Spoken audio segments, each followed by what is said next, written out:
So where does China stand with Putin's invasion of Ukraine? Will they use it as a diversion to try something against Taiwan, or sort of wait out the crisis and see what happens to Putin? Let's ask Claudia Rosett, who served as Moscow bureau chief for the Wall Street Journal and earlier as editorial page editor for the Asian Wall Street Journal. She's now a policy fellow for the Independent Women's Forum. So, Claudia, Putin knew that sanctions were coming.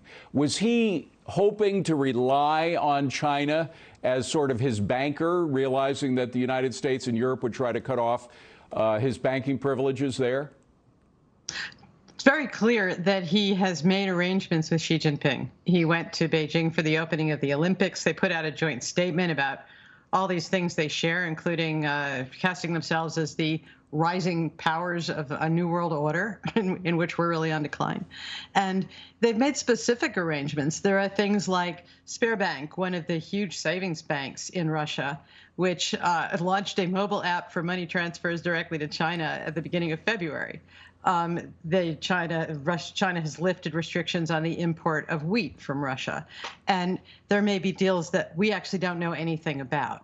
So clearly there is some understanding there. The thing is, there's no honor among thieves. And she must be looking at what's happening to Putin now, wondering, you know, like a lot of people around the world are wondering right now, whether or not Putin has overextended himself. The pushback from Ukraine people is very heroic and wonderful to watch. And it may end up for naught if in fact Russia begins carpet bombing or whatever. But don't you think she is just waiting to see exactly what happens to Putin before he goes all in to try to break what the Western world is doing against the finances of Russia? Very, very likely. He's gathering an enormous amount of intelligence right now. He's seeing how we respond, what we do. And frankly, China has been baiting the hook for us. We have these diplomats in the Biden administration who have been trying, in recent months, we read in some of the press, have been trying to persuade China to get Russia to back down, which is crazy. I mean, that basically puts us as petitioners for China. Look, China, in the end, China will work with Russia to the extent that it's useful for China. And it has been. And it may well be. We'll see what happens with Putin. But this has come down we should really pay attention to the fact that this has come down to a gunfight in Ukraine. Yes. We're doing all these measures around the edge, but it's Ukrainians who are dying. Look at China. China has been massively arming to confront us. The message we're sending right now is, for all the things that we're doing, we're not willing to go to actually send troops. President Biden has been incredibly clear on this repeatedly. No troops. They're not part of NATO. Well, now look to Taiwan. We don't even recognize Taiwan. We have a commitment under U.S. law to stand with them, to do what we can for them, to help them defend themselves. But China has to be weighing, would the U.S. now be willing to fight for Taiwan? Right. And at the same time, and then sanctions.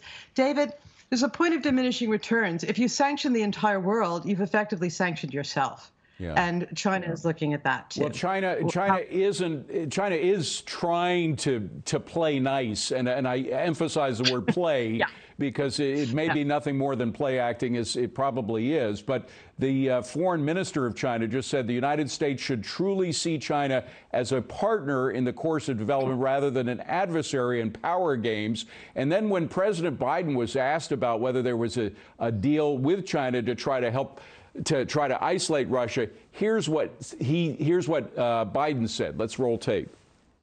Are you urging China to help isolate Russia? Are you urging China to help isolate Russia?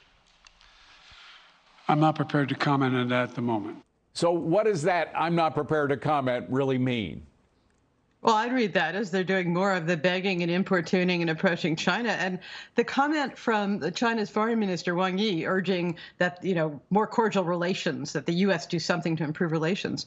That's bait, David. That's China saying, come on, they do that over and over. China is not our friend. And to turn from sort of Putin to hoping that China will help us, that's like running from the guy who's robbing your house to the psychopath next door who wants to cut you up and put you in the basement. That's the problem. Yeah. By the way, there's been a lot about all of the reserves that Russia has, but it's not at its disposal because the SWIFT sanctions prevent them from getting their hands on a lot of that. But we should mention 13% of Russia's reserves are in the Chinese yuan. That presumably would not be frozen by these SWIFT sanctions, would it? That would give him at least access to 13% of his $650 billion. Yes, and he also has gold.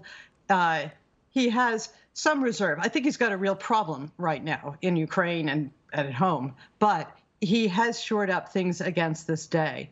And China, again, look to China for China's real interests. Xi Jinping wants Taiwan, and he has moved steadily toward that. He's built up a massive military. Right. He's destroyed Hong Kong. He's gutted that place. That's the example. And what we need to be doing, David, we need to reopen energy. So we've got that. Okay. And we need to build up the military. Claudia, we got to leave it at that. Sorry to cut you off. Claudia Rosett, thank you very much.